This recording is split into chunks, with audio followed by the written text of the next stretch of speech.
UFC Vega 111 com muitos brasileiros no card, bora! Presta, filhas!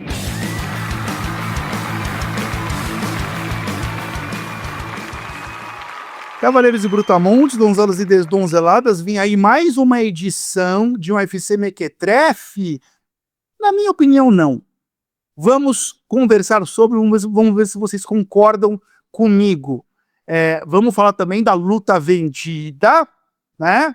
Que coisa maluca que está acontecendo no UFC. E é também mais uma edição de 3 tapinhas, sem o Capitão Carisma, sem João Menegali Barbie, que ainda está longe, distante, não está mais entre nós. Vai ressuscitar semana que vem, ao que tudo indica. Deixe seu like, por favor, neste vídeo, se você está vindo pelo YouTube. Se você está vindo pelo Spotify, é muito bem-vindo, muito bem-vinda, mas vai lá no YouTube, dá um likezinho, porque ele é importante pra gente. E vamos começar olhando para trás, se o assunto for o UFC Vega 110 da semana passada, ou algum outro assunto, mas é o quadro Espinho na Garganta, em que a gente tira alguma coisa que está entalada aqui. Meloto, MMA Meloto, bem-vindo, por favor, minha esfinge deste podcast. Qual é o teu espinho na garganta, Melô? Saudações, meus companheiros e companheiras deste mundo belo, mas ao mesmo tempo manipulado, do MMA. Pessoal, eu vou falar daquele assunto, né, que tá entalado, eu acho, na garganta de todo mundo, e eu até peço a ajuda do Rampazzo para me ajudar a tocar nesse assunto aí, com alguma coisa, com um complemento, pode ser que eu esqueça de algo. Nós vamos falar do Isaac Dugarian, ou do Garian, que foi o rapaz envolvido numa forte suspeita de manipulação de resultado no último Sato, né? Ele perdeu para o Del Valle, né, um cubano, uma promessa ali, de uma forma que eu achei muito estranha, o que já levantou uma certa suspeita.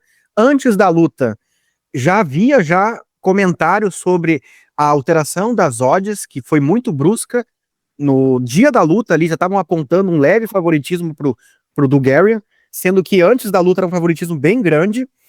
E aí, teve o resultado. Depois, no dia seguinte, o Dugarian foi demitido pela organização, segundo o Ariel Helwani. E aí, os elementos são muito fortes, né, para uma suspeita de manipulação.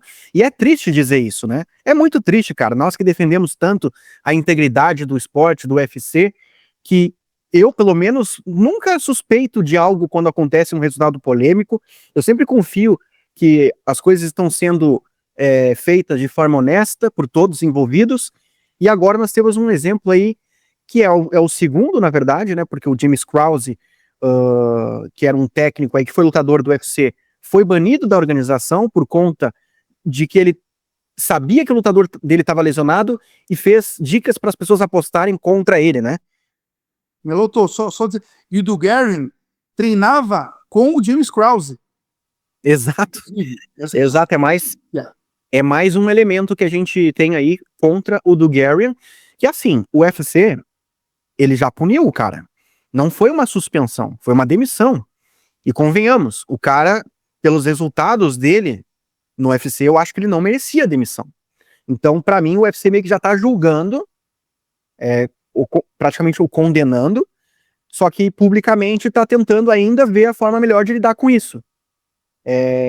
Porque assim, eu acho que o UFC deveria ter agido antes, de repente. Será que não? Aí eu faço essa pergunta pra ti. Se o UFC demitiu ele com base em suspeitas, por que não cancelou a luta antes de acontecer? Porque também tinha já essas suspeitas. O UFC, inclusive, diz que monitora e recebe todas as movimentações de odds, tem uma empresa, né, especializada nisso. Então fica esse questionamento, mas assim, é muito triste, cara. Não é a primeira vez que ocorre no MMA isso, tá? Antes do UFC, no Pride era bem mais explícito o negócio. Alguns lutadores chegaram a admitir de forma ambígua isso, de entregar lutas, mas eu não esperava isso dentro do UFC, cara. Isso mancha demais a imagem do esporte.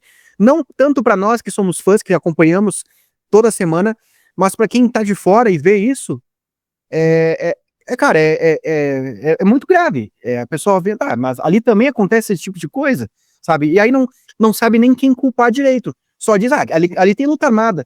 E as próximas lutas que tiverem o mínimo de suspeita de resultado controverso, também vão entrar nesse mesmo balaio, talvez. Meloto, acho importante só contextualizar, caso algum tapete aqui não esteja bem atualizado, que o que ocorreu ali foi que assim, o Dugard era muito favorito contra o Del Valle, em algumas casas de aposta o Del Valle pagava até R$4 para cada R$1 apostado. Horas antes do evento, essa odd começou a cair vertiginosamente. Isso é uma coisa muito improvável de acontecer. Para cair do jeito que caiu, muito dinheiro foi aportado no Del Valle, mas muito. Uma quantia abissal. E não só isso. As odds para o Del Valle encerrar a luta no primeiro round também caíram demais. Então, isso assim, tem um amigo meu que diz o seguinte, pô, tem pé de palhaço, nariz de palhaço, cabelo de palhaço, e não é palhaço, porra? Os indícios eram muito grandes de manipulação. Eu discordo de você, Meloto, de que o UFC deveria ter cancelado a luta antes, porque, e se a luta acontecesse e o Dugard entrasse lá e nocauteasse o Del Valle? Esse julgamento seria muito precoce. A luta estava para acontecer. Eu acho difícil tomar essa decisão de cancelar uma luta por conta de movimentação em caso de aposta. Mas juntou uma coisa com a outra, né? As apostas, as entradas absurdas e incomuns, com o resultado incomum também, aí chegou-se à conclusão.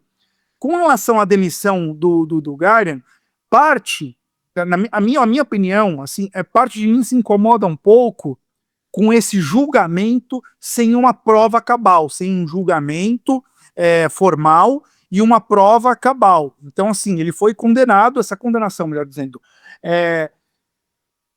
sem as provas estarem explícitas ali, porque o que se falou-se até agora são de suspeitas e indícios, como eu falei, nariz de palhaço, pé de palhaço, cabelo de palhaço, e não é palhaço, né?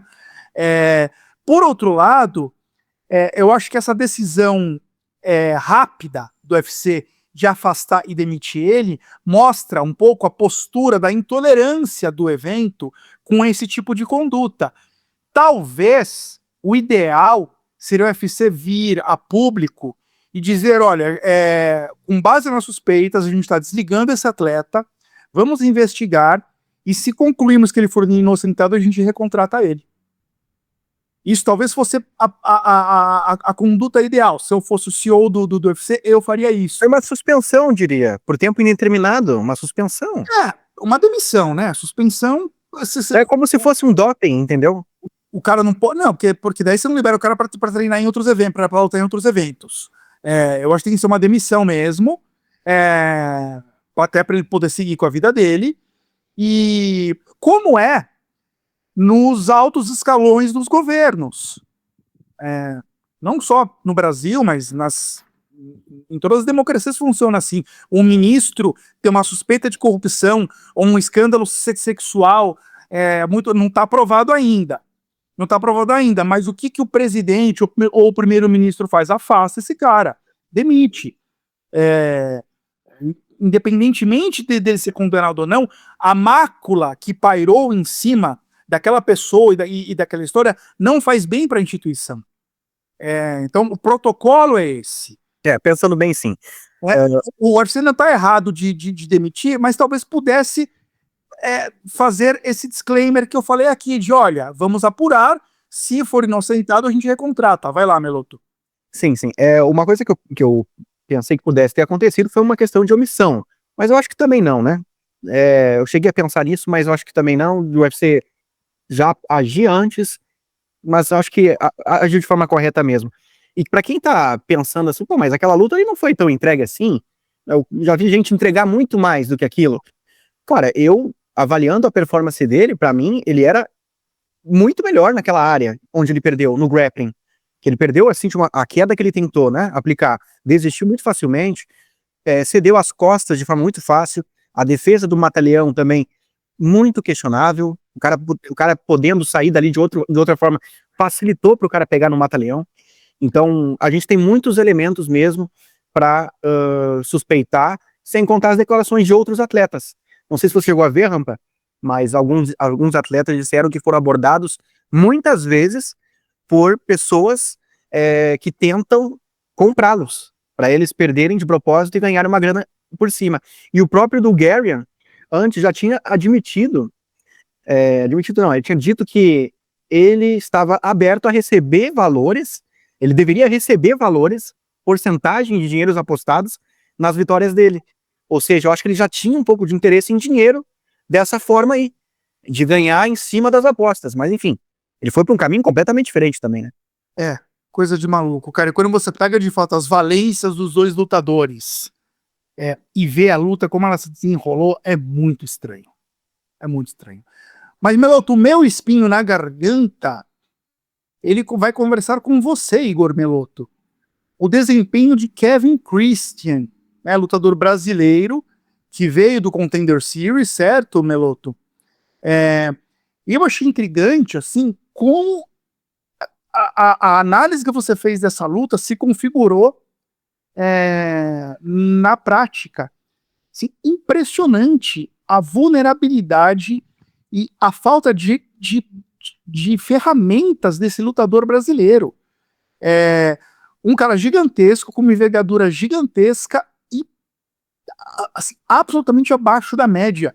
O Meloto alertou isso aqui na semana passada, dizendo sobre o baixo nível desse lutador, do Kevin Christian. Não tô querendo sentenciar a carreira de ninguém. Eu acho que o cara tem uma aptidão física destacável. Acho que pode ser um material, um diamante a ser lapidado ainda, mas realmente mostrou que não tem nível para estar no UFC, para lutar num grande evento, porque foi uma coisa assim, parecia um amador contra um profissional.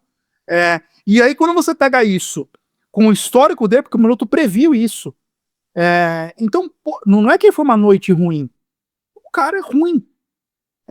Então acho que precisa, de novo, eu acho que ele tem potencial por conta das valências físicas, mas esse tem que voltar para a escolinha, treinar, treinar, treinar. Este é o meu espinho na garganta e bora falar de UFC Vega 111. Vamos para a pergunta capiciosa. Olha aí o malvado sorrindo. O malvado tá com vontade tá com saudade de sorrir 2 vezes nesse programa, hein? Hashtag volta Barbie. Marvado sorrindo pro Meloto e teve pegadinha do malandro aí, que eu falei que a gente ia falar de UFC Vega 111, mas ainda não. Ainda não. A pergunta caprichosa que o malvado trouxe, Meloto, é o seguinte, cara. Jiri Prochazka disse mais uma vez, não foi a primeira nem a segunda, mais uma vez, que vai descer para o peso médio. E se descer para o peso médio, no marasmo que está aquela categoria, com o Chimaev reinando e postulantes pouco suculentos à disputa de cinturão à disposição dele, se ele desce disputando o cinturão. Essa luta é uma luta absolutamente viável de acontecer, até porque o Jiri Prochazka está numa categoria em que o Alex Poatan reina e o jogo claramente não casa muito bem para o Jiri. Já são 2 derrotas para o Poatan, 2 nocautes contundentes, convincentes. Então eu vejo motivações do Jiri para descer. E este preâmbulo longo todo aqui é para a seguinte pergunta, 2 pontos, como diria Roberto Avalone. Quais as chances de Jiri Prochazka contra Khamzat Chimaev no peso médio, MMA Meloto? Pois bem, para mim são chances pequenas. Eu acho que o estilo do Jiri Prochazka, com um cara bem pragmático, com um jogo voltado mais ao grappling, de controle, de finalizações, de pegar as costas, de não dar espaço, é algo que o próprio Jiri eu acho que não chegou a enfrentar ainda. Mas assim, não enfrentou um cara exatamente com nível nessa área do Khamzat Chimaev. Mas a gente teve lampejos ali com o Glover Teixeira, de um cara que também tem essa habilidade em certo ponto, e a gente viu que ele pode ser dominado sim nessa área. Ele foi montado, o Glover quedou ele mais de uma vez, então eu acho que o Khamzat pode fazer isso, E tem também a questão da incógnita de como o Jiri iria se comportar no peso médio. Ele já foi até peso pesado, esse cara. Eu nunca vi ele lutar de peso médio, embora ele disse que é possível, mas eu acho que isso aí pode tirar um pouco do punch dele também. Enfim, eu acho que é uma luta que seria ingrata pro Jiri, porque a gente não ia conseguir ver ele tendo espaço para impor o jogo dele. Eu acho que ele, na tentativa de se soltar, de aplicar os golpes, o Hanzas ia chegar e ia grudar nele. Não ia dar espaço. Então, meu palpite seria facilmente no Hansa, mais adaptado ao peso. Tem a questão de ser um pouco menor, ok? A gente vai encontrar vários motivos, talvez, para apostar no Jiri, mas o meu palpite seria bem claro no atleta que hoje ele representa os Emirados Árabes Unidos. Meu outro pouco que eu parei para pensar nessa luta, eu tenho a concordar integralmente com o senhor e bora pro Rampazzo Reage. Rampazzo Reage? Cavaleiros e Brutamontes, donzelas e desdonzeladas, chegamos ao Rampazzo Reage. Eu selecionei 3 comentários, desta vez aqui, para reagir, e eu percebi, me dei conta, Meloto, que eu tô gritando. Mas por que eu tô gritando? Fala calmo, Rampazzo. Relaxa, irmão. Tá gritando por quê? Tá louco? Calma. Não precisa gritar, as pessoas escutam você. Ok? Um novo Rampazzo nesse podcast a partir de agora. Vou tentar. Primeiro comentário é do Dart. Abre aspas pro Dart. É impressão minha ou o Rampazzo trocou de câmera com o capitão? Cara, aí eu fui ver, Meloto. Mano, o capitão... Bom, vamos lá. A minha câmera tava horrorosa no último vídeo, realmente, parecendo a câmera, a TechPix de 1984 do Barbie. Então deixa eu até ver, peraí, calma.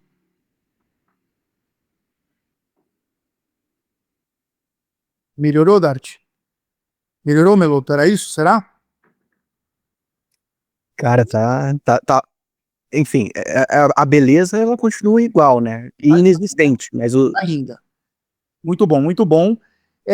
Mas, senhoras e senhores, vocês viram a câmera do Barbie no último podcast? O que acontece? O Barbie não está no Canadá. O Barbie está viajando. Muito provavelmente ele gravou em outro gadget. Não foi no computadorzinho dele, foi em outro lugar. Ou seja, está provado que é a câmera dele, meu. Cara, a câmera dele parecia em 16K. Tava uma coisa linda. Impressionante essa câmera do Barbie. Barbie é o seguinte, se você voltar pro Canadá e a câmera voltar a ser a TechPix da década de 80, você vai voltar pra Europa. Tá? A gente vai começar a gravar o podcast de lá. Próximo comentário. E Darty, agora minha câmera voltou ao normal, por favor, comente aí. Próximo comentário é da Cissa. A Cissa, que tem um fotinho de um gatinho. Será que Cissa é o nome do gato? Ou da gata?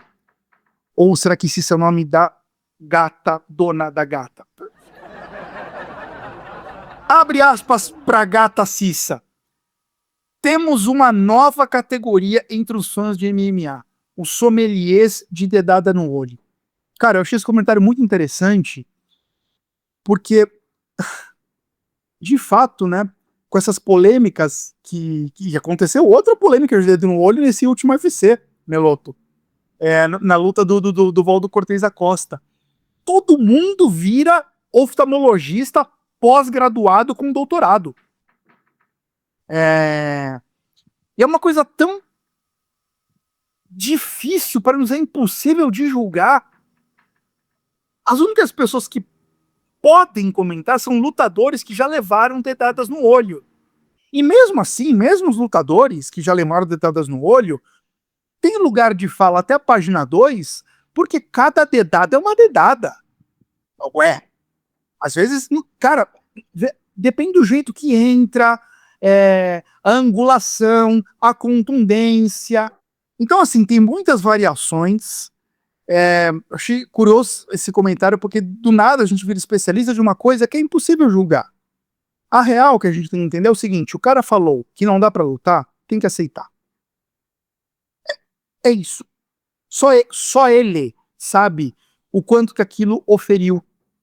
Se pode ser medíocre, sempre pode, mas tem que aceitar. Durma com esse barulho. Próximo comentário.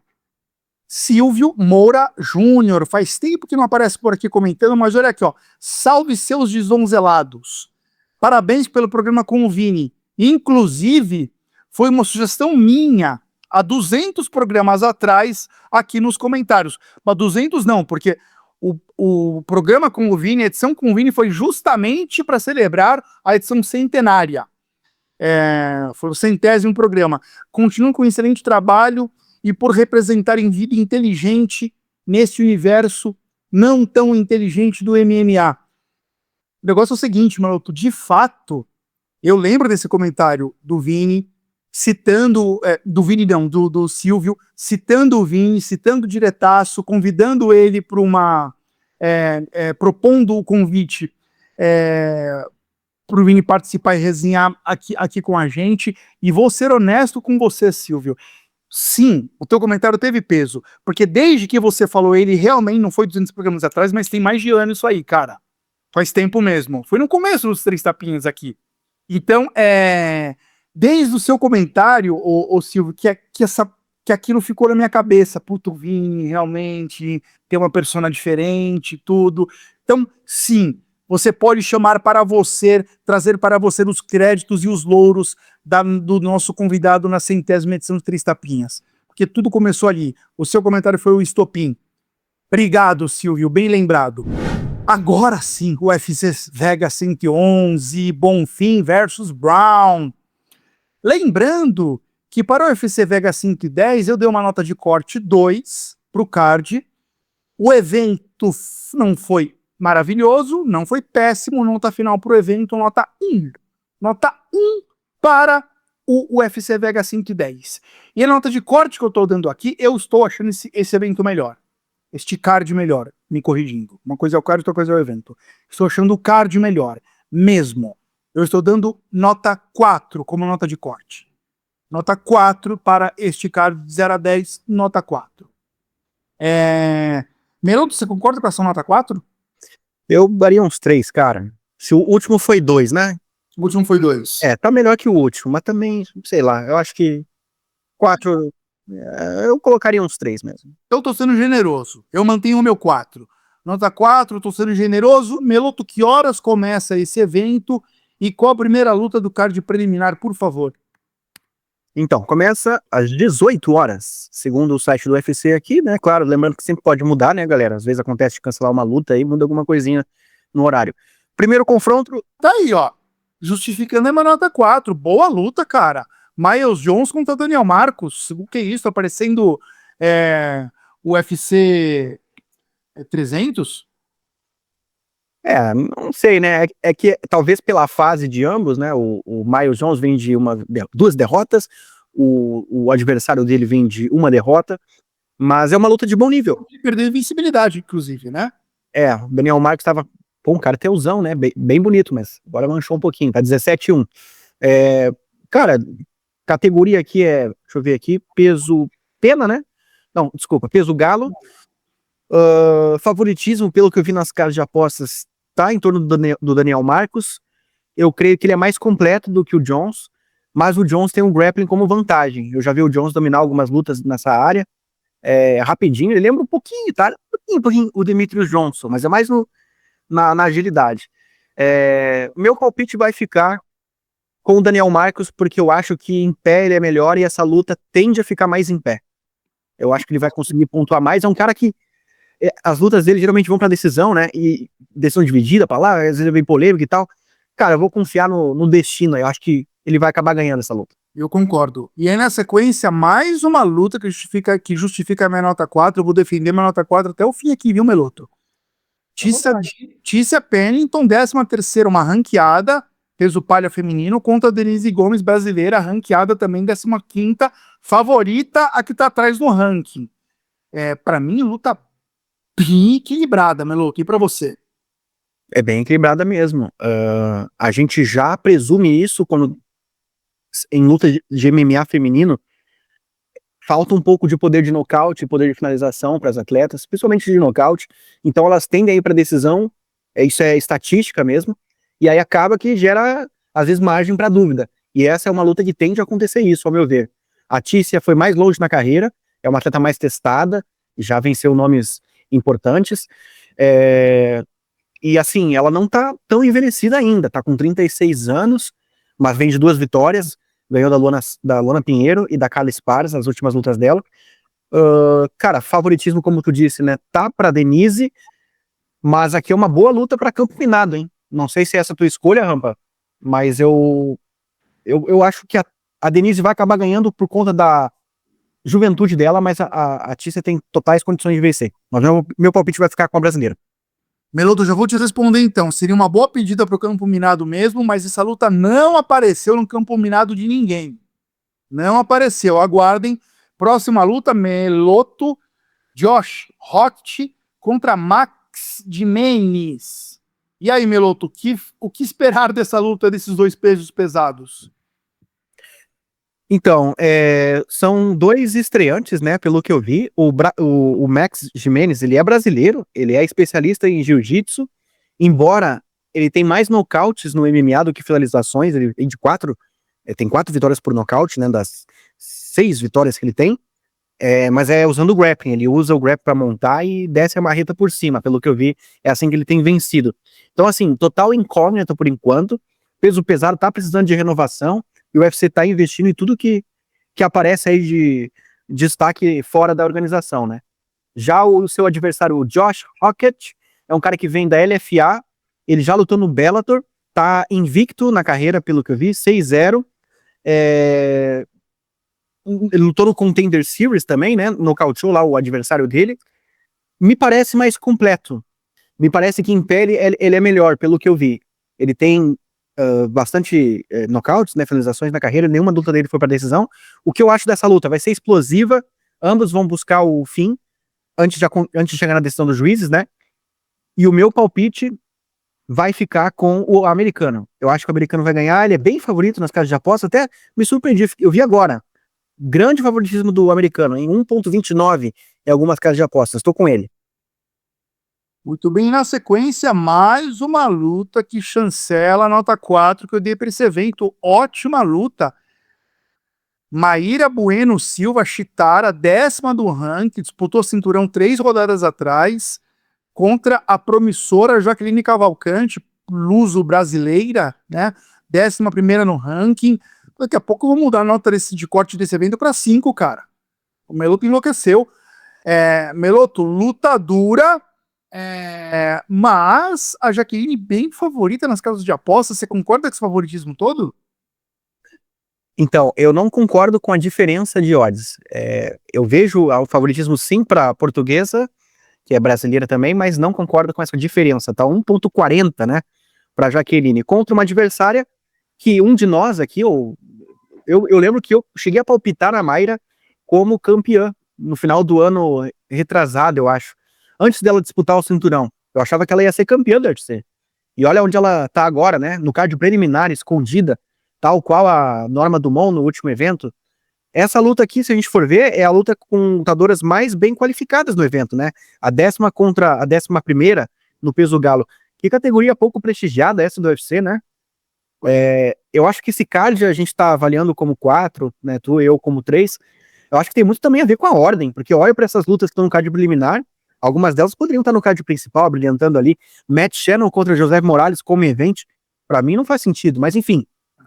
Meu palpite vai ficar com a portuguesa brasileira, que ela tem uma trocação melhor, ao meu ver, tá? Ela consegue controlar bem no boxe ali. E no chão, embora a Mayra eu acho que é melhor, mas ela tem dificuldade para levar a luta lá. Geralmente ela finaliza por baixo, né? Então meu palpite vai ficar com a luso brasileira.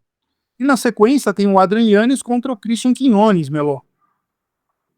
Pois é, o Adrianes eu esperava grandes coisas dele no UFC, me decepcionei com ele tem um boxe muito legal de se ver.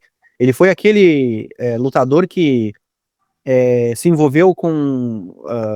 ele venceu um atleta americano que estava causando tumulto, xingando os brasileiros, falando mal. Aí ele foi lá e amassou o cara e se popularizou um pouco, né, entre os fãs brasileiros por conta disso.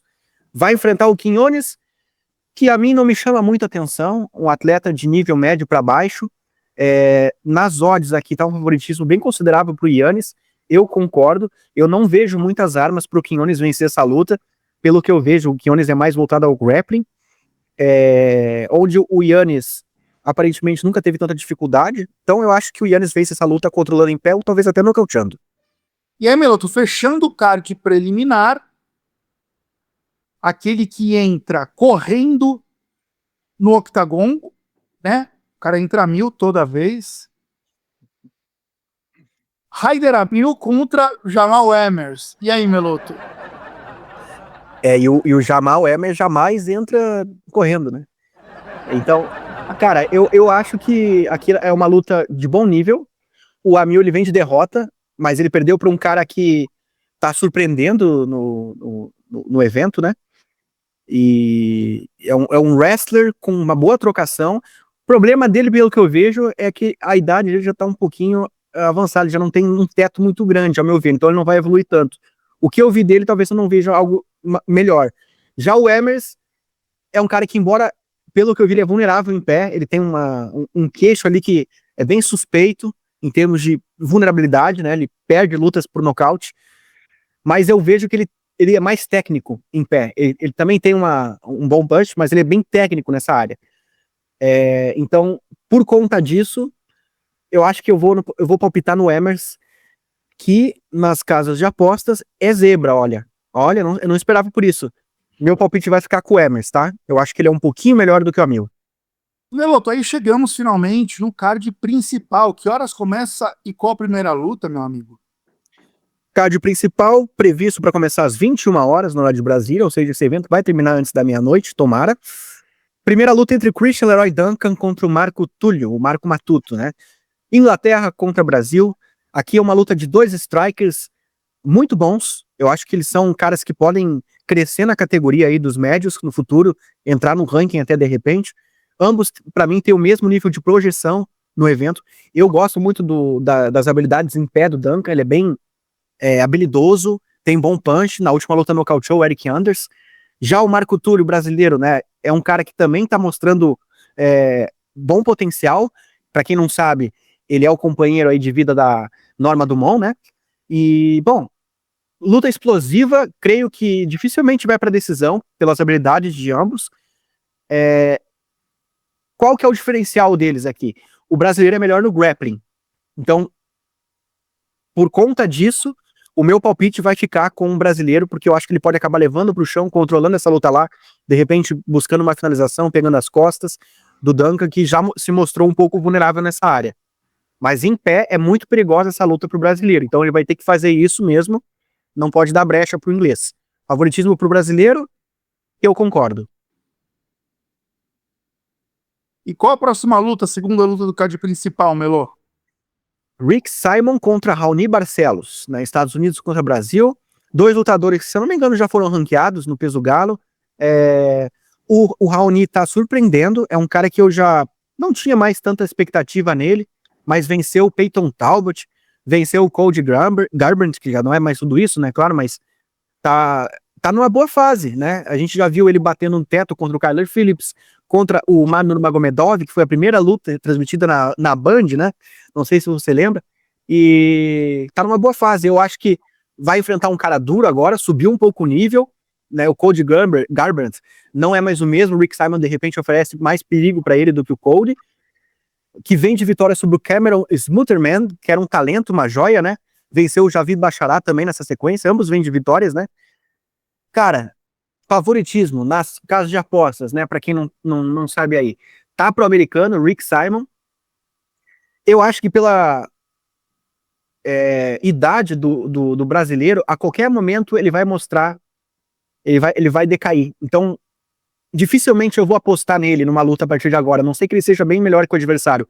Como ele não é, eu vou ficar com o americano nessa. Acho que o americano vai ganhar, talvez controlando, em pé. Enfim, não sei, não vejo uma luta com desfecho contundente. Acho que vai para decisão, numa luta até talvez equilibrada, mas fisicamente eu não confio tanto no brasileiro, meu palpite vai no americano. Olha, Melotíssimo, concordo com você. Vejo uma luta muito equilibrada. Aliás, mais uma luta que chancela a nota 4 desse evento. Eu já tô começando a convencer o Meloto de que esse evento tem nota de corte 4 e não 3, hein?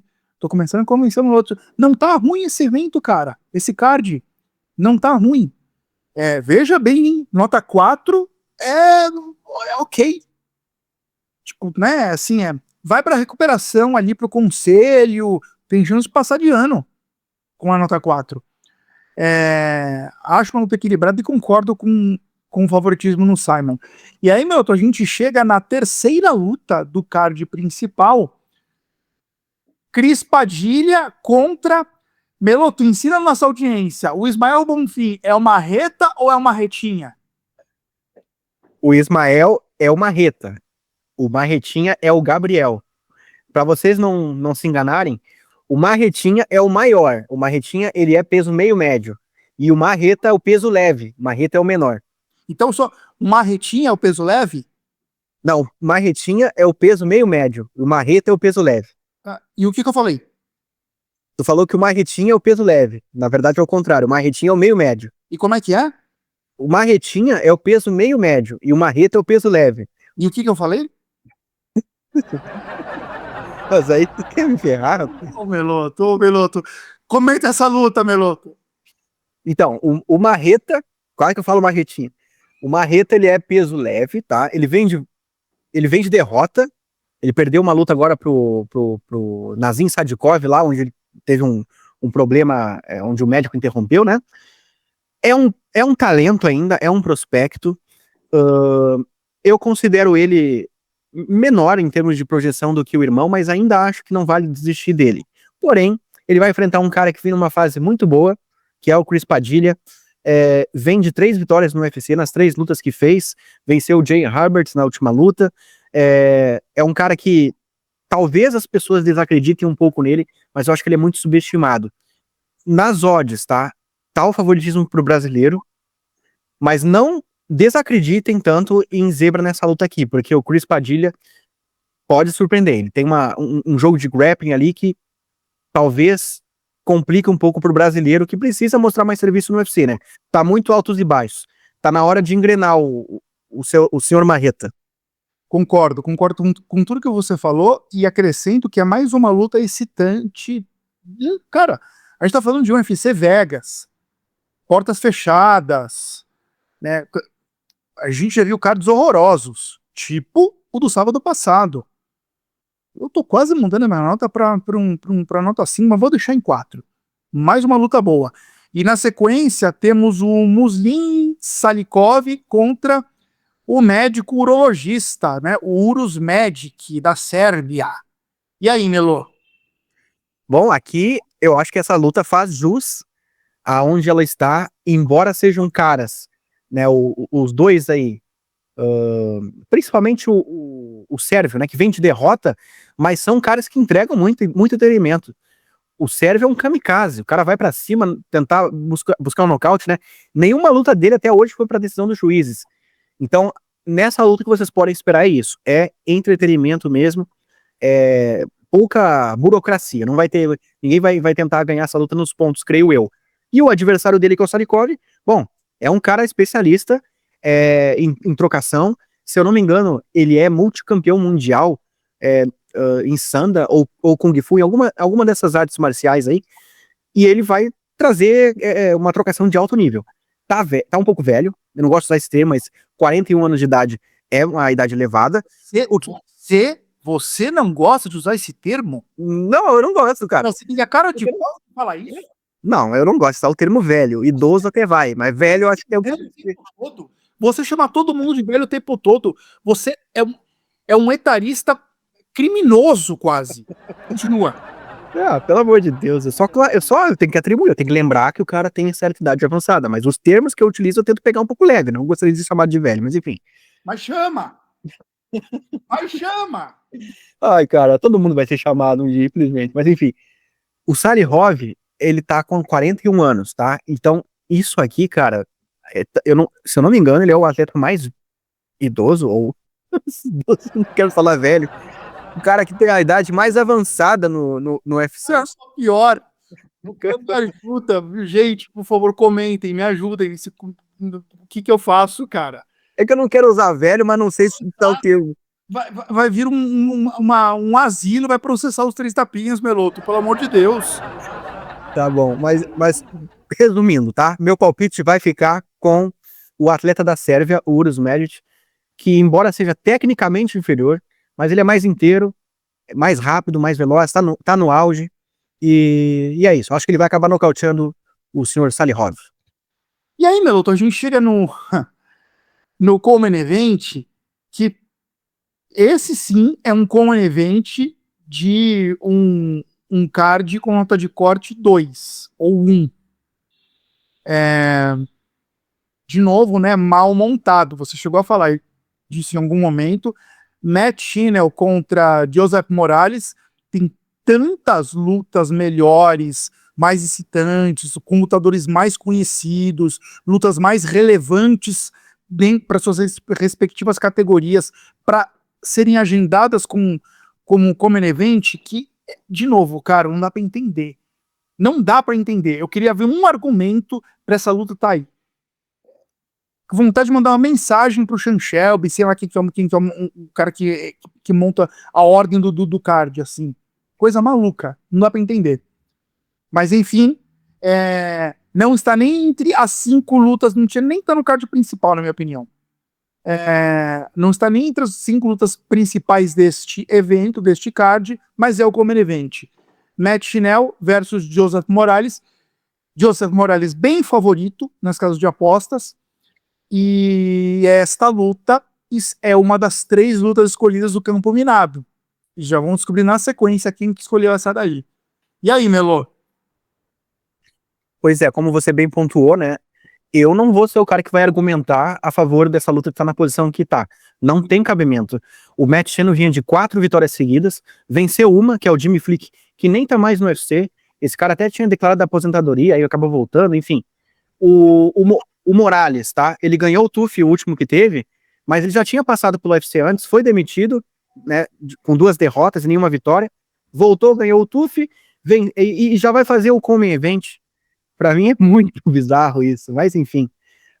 Meu palpite vai ficar com o Morales, porque o Matt Schnell, eu já conheço o teto dele, é um atleta bem limitado. Eu ia dizer altos e baixos, mas esse atleta tem poucos, ele não avançou tanto. Ele vence lutadores que não são muito bons, e já o Morales, embora também não venceu grandes nomes, mas são nomes talentosos que ele venceu. Ele venceu o Eduardo Chapolin, que para quem não conhece, também participou do TUF 33, que foi o último, né? Esse brasileiro era uma grande joia na LFA, era campeão lá, todo mundo queria que ele assinasse com o UFC direto, acabou que não assinou.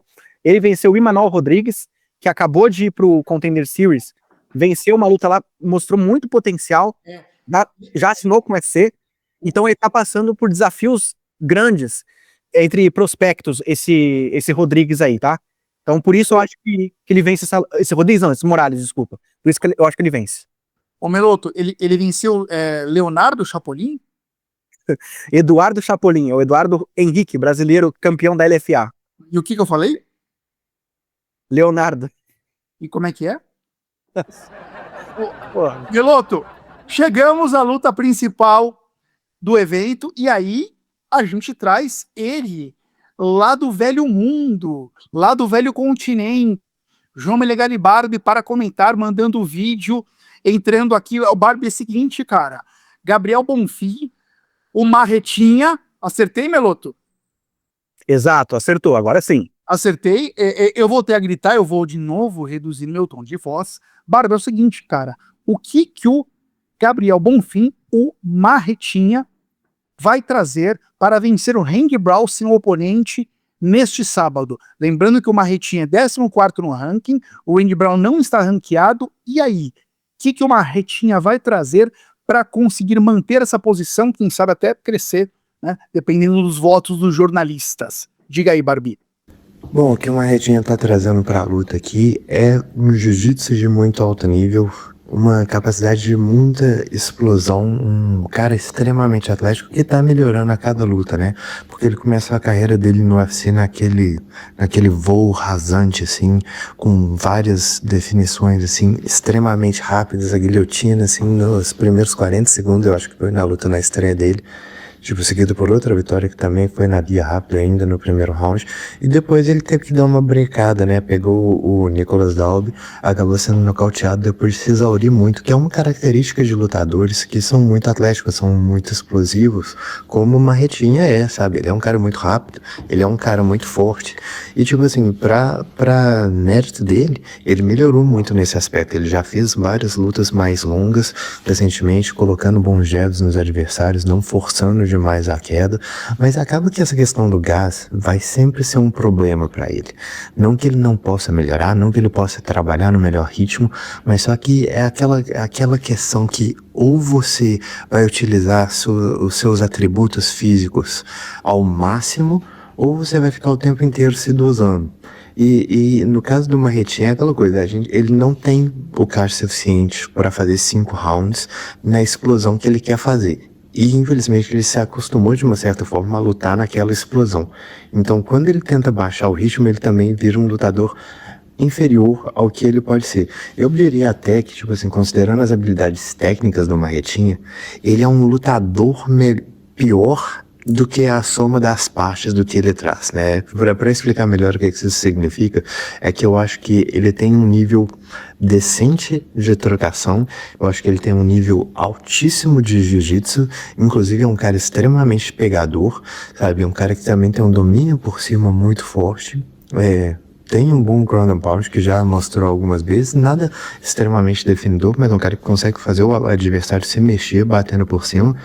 Mas, tipo assim, ele tem dificuldade para colocar a luta para baixo quando ele quer, ele tem dificuldade de definir onde que a luta vai transcorrer. Isso aqui, considerando que ele não é um cara que tem o melhor card do planeta, vira um problema muito grave, sabe? Porque é aquela coisa que se ainda ele pudesse decidir essa luta vai transcorrer em pé, onde eu vou manter o ritmo da forma que eu quero, seria uma coisa. Mas o lance é que às vezes ele quer levar a luta pro chão e não consegue. Aí ele tem que lidar com o adversário em pé, que foi todo o caso dessa última luta contra o Thompson, que na minha opinião, inclusive, ele perdeu. Eu achei que o Marretinha perdeu aquela luta muito claramente, inclusive, daquelas coisas que assim, não seguiram o critério mesmo, sabe? Mas algumas coisas que o Marretinha fez bem naquela luta, eu achei que ele manteve bem a questão do cardio, mesmo que ele tenha claramente se cansado.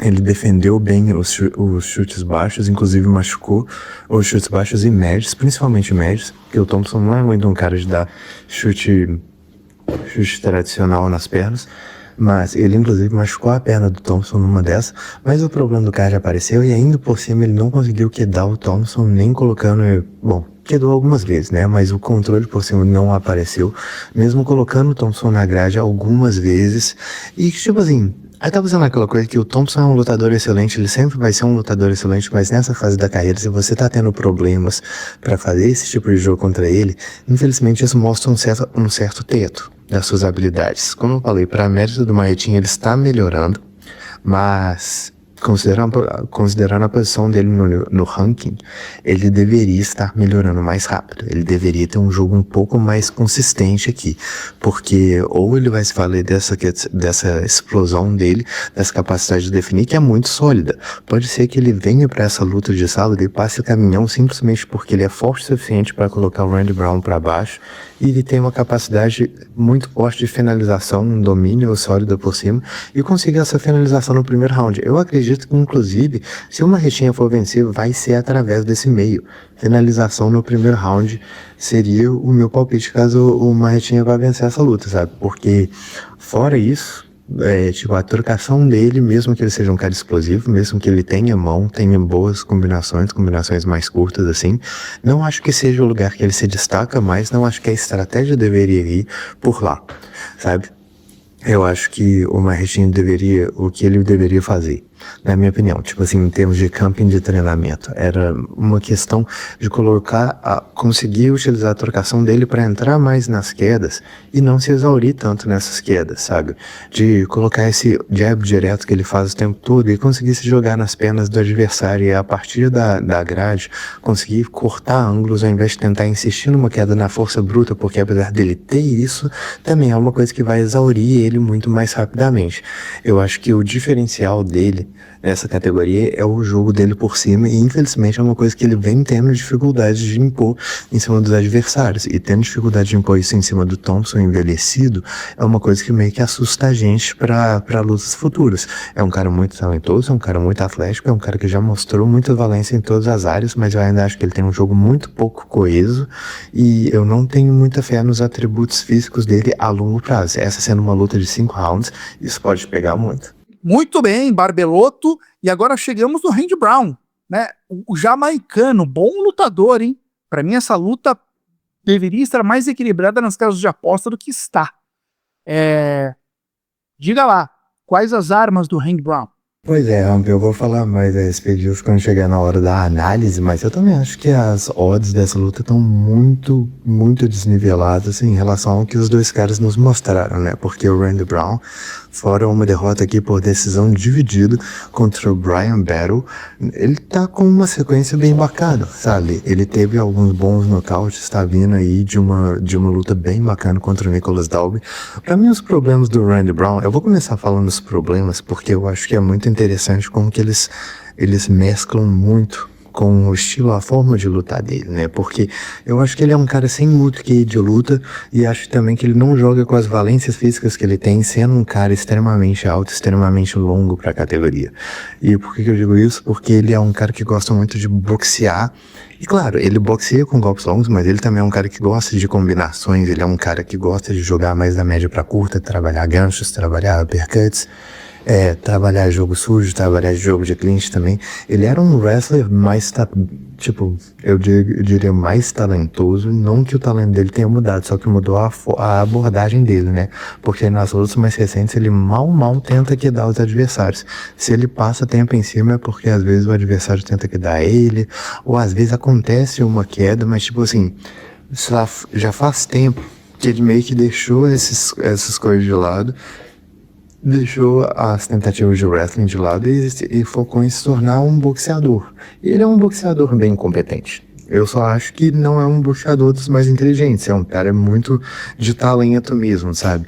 Tem mão pesada, tem boas combinações curtas, como eu falei, bons uppercuts, jab diretos. É um cara que quando ele quer manter a distância, ele tem os golpes retos dele que são amplificados aqui pela envergadura que ele tem.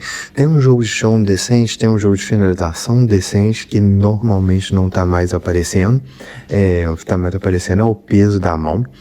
Tem um bom cardio, tem um bom queixo, é um cara difícil de ser finalizado, é um cara difícil de ser nocauteado, tem uma defesa de quedas bem bacana. No geral, ele é um cara bem encrenca, sabe? É veterano aí da organização, já tem 1 bilhão de lutas e já passou por muitas situações bem diferentes. A maioria dos adversários se complica bastante nessa distância que ele traz, fica buscando a queda. O que eu acho que também, como eu falei na análise da luta do Marretinho, e eu vou falar mais a respeito na análise da luta em si, é a estratégia para se derrotar o Randy Brown, especificamente nessa luta também. Mas como eu falei, eu não acho que o Randy Brown joga a favor da estratégia.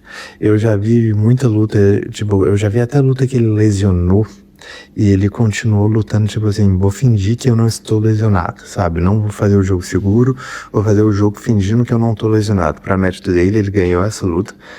Mas não, é uma estratégia que eu recomendaria, sabe? E ele faz muitas vezes estratégia que eu não recomendaria. A luta dele contra o Jack Maddalena, pra mim, é um exemplo claro de uma diferença vertiginosa de abordagem dos dois lutadores, porque o Jack tinha uma consciência de espaço que o Randy Brown nunca teve na carreira dele. O Jack colocou ele contra a grade com uma facilidade imensa e o Randy Brown nem estava entendendo o que estava acontecendo, sabe? Tomou pancada, caiu e tava assim, uai, meu Deus do céu, subitamente eu estava na grade. Esse tipo de coisa eu sinto que falta pra ele. Eu acho que é um lutador muito incompleto nesse aspecto, mesmo que ele seja completo em outros aspectos. E é um lutador que já vem lutando mais consistentemente num nível mais alto, principalmente se a gente compara com o Gabriel Bonfim. Inclusive, a última vitória aqui do Randy Brown foi numa lutaça, bang, tiroteio, nocautaço também contra o Nicolas Dalby, que é ainda a única derrota que o Gabriel Marretinha tem, sabe? E foi justamente numa luta que, tipo assim, o Randy Brown, ele jogou tanto contra as próprias forças que ele se complicou numa luta que ele tava dominando.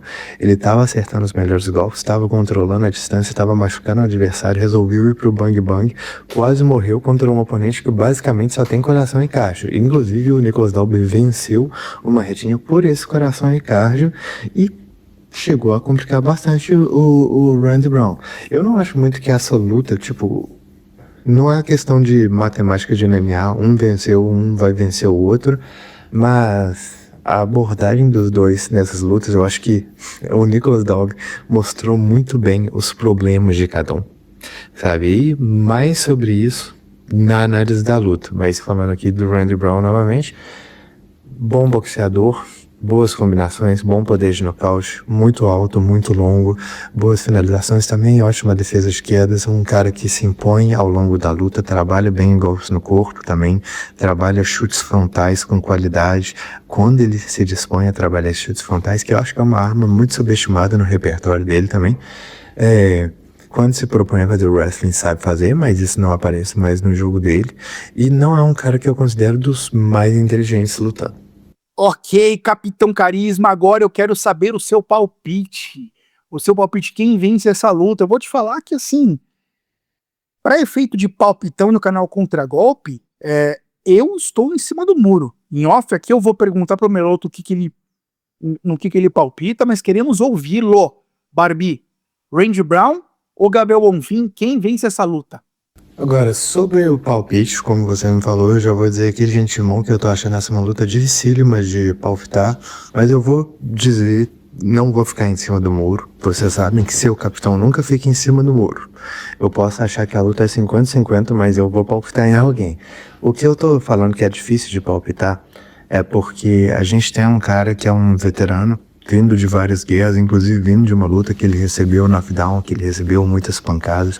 E a gente tem um cara que, mesmo com muitos defeitos, ainda é um atleta de alto nível que tá visivelmente melhorando a cada luta. Então eu vou dizer, e sendo bem sincero, que na minha cabeça, se eu for pegar, por exemplo, se eu for pegar o Randy Brown da última luta, das últimas performances, se eu colocar tu contra o Gabriel Bonfim das últimas performances, a análise pra mim fica com o Randy Brown.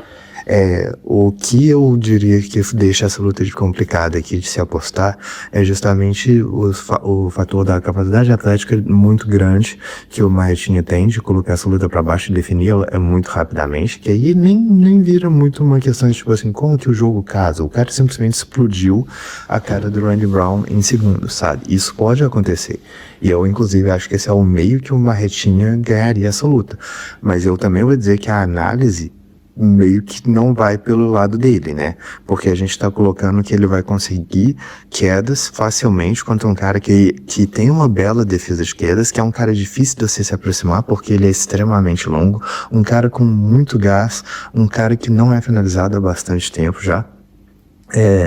Então assim, eu acho que tem muitas coisas que depõem contra uma Marretinha aqui, e mesmo assim eu confiando nessa capacidade dele de sustentar o cardio a um prazo maior, são 5 rounds ainda. Ele tá lutando contra um cara que já fez 3 rounds com muita facilidade, não mostrou cansaço, já fez com alto ritmo, com alto volume, não mostrou cansaço, inclusive usou o volume como arma.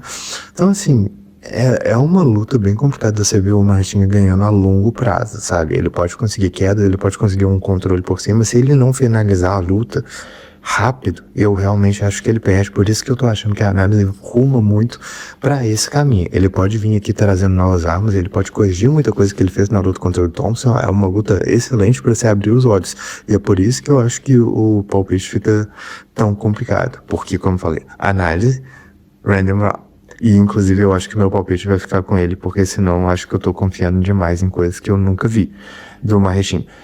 Mas outras coisas que eu queria falar é que eu mencionei essa questão do Nicolas Dalby ter lutado com os dois, e apesar de terem sido lutas muito diferentes, eu acho que elas expuseram muito bem os defeitos de cada um desses lutadores, né? Porque na performance do Marretinha contra o Dalby, ele se exauriu, explodindo sem parar. E foi pego por um cara que trabalhou com um volume intenso, trabalhou com um clinch, trabalhou com boxe sujo, com manobras que cansam o adversário mesmo. E na luta do Dalby contra o Randy Brown, essa questão que o Randy Brown estava ganhando a luta e se complicou porque mesmo que ele tenha vantagem física, que ele tenha vantagem de envergadura e altura, ele quer entrar na média para curta distância, ele quer trocar a pancada, ele gosta disso, é isso que ele gosta mesmo, sabe? E eu vou dizer, esse é um fator que beneficia bastante o Marretinha. Ele tá virando um cara mais inteligente, um cara mais calculista à medida que a carreira dele transcorre, mesmo que ele ainda se baseie muito nesse jogo de exclusão. Mas tipo assim, você esperar um adversário que, mesmo tendo vantagem de envergadura, quer, tipo assim, entregar essa vantagem pra você o mais rápido possível. Quando ele faz isso, você entra no moqueto, coloca essa luta pra baixo, onde você tem uma ampla vantagem. Esse é um cenário que eu vejo acontecendo muito fácil. Esse é um cenário que eu acredito que o Marretinha consiga fazer a luta ser da forma dele, com uma certa tranquilidade. Da mesma forma, eu vou dizer aqui que o meu palpite tá indo no Randy Brown. Por que o meu palpite está indo no Randy Brown? A luta são 5 rounds e eu acredito que o Marretinha precisa de uma definição no primeiro round. Se for um nocaute, beleza, mas eu não acredito que o Marretinha tenha a capacidade técnica de conseguir um nocaute, pelo menos em termos, tipo assim, construindo esse nocaute. Claro que acertar uma mão vadia, ele pode acertar. Ele tem peso na mão, ele tem capacidade atlética suficiente para fazer isso, mas para mim o jeito dele vencer é se aproveitando dessas iniciativas do Randy Brown de cobrir a própria distância, a própria vantagem de envergadura, colocando a luta para baixo, controlando por cima, batendo, esperando o Randy Brown cometer erros que ele comete e conseguindo uma finalização. Se isso não acontecer rápido, eu acho que a coisa complica pra ele muito rápido também, né? Porque é um cara longo, é um cara que se for quedado, vai tentar fazer o máximo possível pra dificultar isso nas próximas vezes, e é um cara que pode dificultar muito. Ele é muito longo, ele vai esticar o braço, uma região tem que cobrir 2 metros, ele vai começar a trabalhar chute frontal, entrar em queda fica ainda mais complicado contra esse tipo de coisa. E a luta tendo 5 rounds, é aquela coisa que assim, o Martinho pode ganhar um round, pode amarrar o segundo, ele ainda tem que lidar com um cara 3 rounds. Como eu falei, eu não achei nem que o Marretinha ganhou do Thompson, e o Thompson tem um biotipo parecido com o Randy Brown, e tem uma defesa de quedas também parecida com a do Randy Brown. Eu não acho que o Thompson é um wrestler fenomenal, inclusive é um cara fácil de se colocar contra a Glass, pelo menos nessa altura do campeonato, e trabalhar as quedas, o que o Marretinha conseguiu fazer, e ele não conseguiu controlar por cima. Então, tipo, eu acho que ele mostrou muitos buracos no jogo dele, para eu ter confiança que ele vai subitamente ter uma performance fantástica e conseguir definir. Eu acho que essa luta, o que o adversário tá trazendo, o que o Randy Brown traz contra ele, pega muito onde o jogo dele é ruim. A luta sendo 5 rounds também pega nesse calcanhar de Aquiles dele, sabe? Eu imagino que essa seja uma luta mais competitiva aqui que a minha previsão possa ter passado, porque eu tô, acho que passando muito a impressão que o Marretinha vai triturar o Randy Brown até ele exaurir, e depois o Randy Brown vai triturar o Marretinha. Eu acho que tem um meio de caminho aqui, mas eu acho que a luta definitivamente, conforme o tempo passa, vai transcorrer pro Randy Brown, e eu acho complicado, tipo, imaginar o Marretinha fazendo alguma coisa para cobrir toda essa distância de cardio e toda essa distância de controle técnico e também de imposição de quedas que ele precisa cobrir para enfrentar e vencer um cara do nível do Randy Brown. Então, meu palpite, lamentavelmente, eu vou dizer até, está indo no Randy Brown. Excelente, Barbie. Vamos conferir neste sábado, então, hein? Será que vai bater? Será que não? Olha aqui, chegamos ao campo minado porque teve troca de posição lá no topo de novo, hein? Vem comigo. Campo minado. Começando pelo recap do evento passado, né? O Barbie foi de Yair Del Valle vencendo Isaac Dugarian. Contou com uma ajuda nefasta, né? Uma luta vendida, contou com isso e cravou 3 pontos. E aí é o seguinte, Meloto, fosse o contrário, o Barbie estaria fazendo o que nesse momento? Estaria reclamando dos pontos, estaria chorando. Não, mas a luta foi vendida. Não, mas não deveria valer. Eu não. Tipo, cara, ok, o Barbie foi favorecido, mas acontece, não tinha como prever nisso. Tava pagando 3.0, o Del Valle vencendo o Isaac Dogarian, né? Numa luta manipulada, tudo indica, manipulada, teve demissão, a gente já falou disso nesse podcast, mas o Barbie levou os seus 2 pontos. Check pro Barbie. Eu, Rampazzo, fui de Montserrat Ruiz vencendo Alice Ardelean, pagando 4 e quen. A verdade real é que a Cornejo não viu a cor da bola. Foi até uma luta divertida. A luta até foi legal, ela tentou, né? Mas é uma lutadora muito limitada. Ela foi pra porrada, foi pro infight, a luta foi boa. Mas não deu pra ela mesmo. 30-27, caberia até ali um 10-8 em algum round. E o Meloto foi de Ariane Sorriso, né? A Ariane Carnelossi, vencendo a Thalita Alencar, pagando 2,75 e quen pro Meloto também, com a ressalva que eu faço o seguinte, Meloto. Você acertou o seu palpite em todos os rounds até a metade do round. Foi uma luta muito boa também. Aliás, as 2 lutas femininas, as 2 lutas boas, em que a Ariane tomou virada nos 3 rounds. Ou seja, teu palpite não tava tão fora assim, você foi bem, mas a Thalita Alencar prevaleceu na força de vontade, cara, sobretudo nos 2 primeiros rounds. E acho que cansou, ela parecia estar cansando mais, mas acho que no final das contas ela cansou menos. Foi uma ótima luta. O fato é que só o Barbie pontuou, então o Barbie me ultrapassou na primeira posição. Temos agora o campo minado com João Barbie, 18,35, eu, Rampazzo, na cola dele, em segundo lugar, com 17,01, e o Meloto ainda atrás, com 10,06. Algo a comentar, Meloto? A todos aí que eu ainda não desisti, tá? Embora pareça uma missão quase impossível, mas eu ainda estou na luta ainda, na luta. Meloto, a missão não é quase impossível, por conta deste novo formato do campo minado, né? Você pegar uma odd boa aí, cara, num evento que só você acerte, você gruda. Tem que contar um pouco com a sorte e com a ousadia, mas este novo formato, ele possibilita mais ultrapassagens do que o formato anterior. É que eu tô competindo com quem consegue acertar até manipulação, cara. Consegue prever até Vou te falar que o Barbie deu uma sorte nessa, cara. Porque, cara, o Dugarian era favorito mesmo. O cara vendeu a luta, mano. O cara escolheu a luta que foi vendida. Olha o nível. Mas, enfim, certo, pontos pra ele. E, Meloto, agora a gente precisa dizer o que a gente espera, né? Qual é o palpite no campo minado do próximo evento. E o primeiro a falar é Vossa Senhoria, Igor Meloto. Bom, galera, eu estou regravando esse meu áudio aqui em cima da gravação original, tá? Porque o meu palpite no campo minado, ele envolvia o Jackson McVeigh, que teve seu adversário alterado depois da gravação.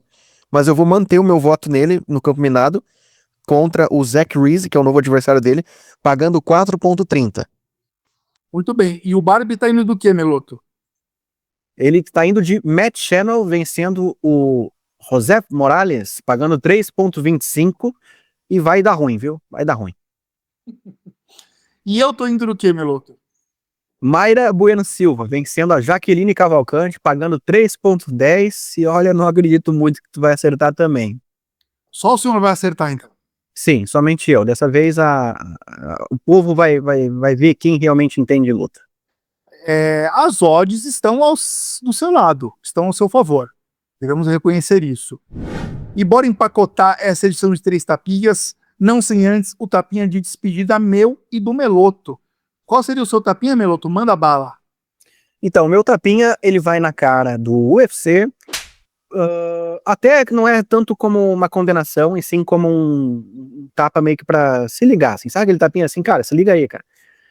Pro UFC não piorar o produto dele com o novo acordo de televisão, de transmissão que eles vão ter com a Paramount, né, a Paramount. Pra quem não sabe, o UFC, a partir de 2026, não vai mais ser transmitido no UFC Fight Pass, né? O UFC Fight Pass no Brasil vai ser extinto, né? A gente não vai mais ter as lutas ao vivo lá, a biblioteca vai sumir, vai segundo reportagem aí, vai acabar indo pra Paramount, e eu lamento muito essa mudança. É uma mudança que a mim não me agradou. A gente sabe que os valores, né, até de repente fica parecido, a gente vai poder ver outras coisas, não só o UFC, mas o que a gente tinha ali no Fight Pass, cara, era muito legal. Era muito a comodidade ali de encontrar as lutas que a gente queria ver de novo, a qualidade da transmissão eu gostava muito, e essas coisas, pelo menos por enquanto, ainda são incógnitas, né? A gente não sabe exatamente como vai ser no ano que vem. Eu não assino a Paramount, eu não sei como é que é o serviço deles, mas pelo que eu vi ali tem muitas críticas, trava, tem muito anúncio, de repente tem que pagar mais para ter uma qualidade melhor. Então, sei lá, eu tava muito satisfeito com o serviço do Fight Pass e lamento essa mudança, embora entenda talvez a necessidade, né, do UFC ganhar mais com isso e, enfim, pro esporte talvez se popularizar mais, porque vai para um serviço mais amplo, né? Muito mais pessoas vão acompanhar mais o esporte talvez por conta disso. Mas eu não tô muito otimista, tô um pouco receoso, e esse tapa é meio que, cara, não façam besteira, sabe? Mantenham a qualidade do produto. Eu quero poder ver as lutas antigas. Eu quero poder assistir lutas do Pride antigas. Eu quero, enfim. Eu queria o mesmo que tivesse no Fight Pass, mas no outro serviço lá, mesma coisa, de preferência. Olha, as informações estão muito confusas com relação a isso. Eu cheguei a ouvir de algumas fontes que os arquivos das lutas não seriam transferidos para Paramount. Depois eu ouvi de uma outra fonte que vai ser transferido em algum momento, sim. Então, de fonte oficial mesmo, assim, eu não achei nenhuma ainda. Assim que a gente souber, a gente avisa aqui vocês para atualizá-los. O fato é que devemos ir para a Paramount e estar na Paramount. Esse é o futuro, é isso que nos espera em 2026. Um outro ponto rapidinho, a questão também da narração, né? Porque eu costumo assistir, embora eu também goste da narração brasileira, eu costumo assistir na americana. Não sei se vai ser possível com a Paramount.